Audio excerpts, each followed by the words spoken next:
Hello and welcome to Computing Applications 2. In this lesson, we will talk about the software we use in this subject, which is MATLAB.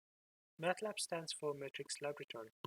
MATLAB combines engineering programming with visualization tools to help and compute high-grade problems for research and everyday use in the industry.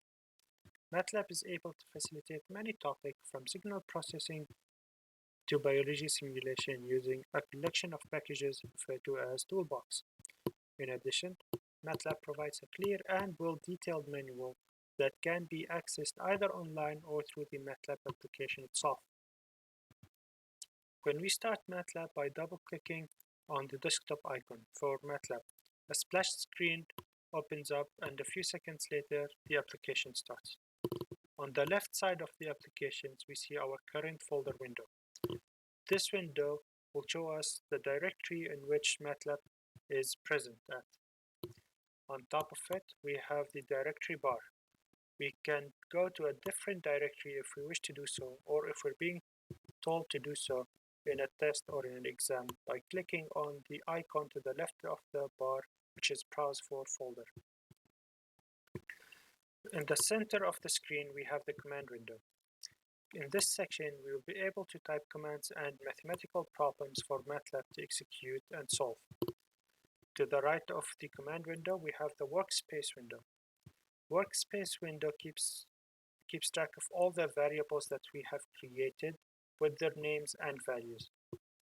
We can use the workspace window as a template to rewrite our variables or to recall our variables when we need them by using the correct spelling.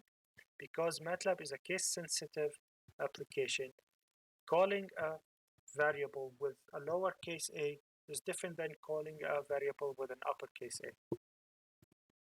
On top of the screen, we have our three menus: Home, Plots, and Apps. Under the Home menu, we have New Script button, New button, Open button. We'll go through all the buttons as we need them in the coming lessons.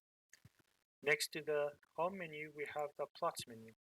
Here we can see all the graphs that we can use to plot our equations, such as a bar graph or a pie graph, histogram, and many others.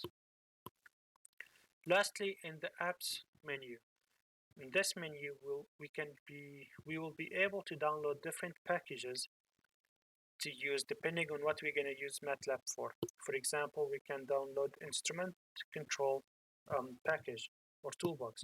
This will let us control an oscilloscope or other instrument as we connect it to the computer. Or we can download the SimBiology toolbox, which will allow us to model and simulate biological systems. In the next chapter, we will look at how we can use the command window to do mathematical equations.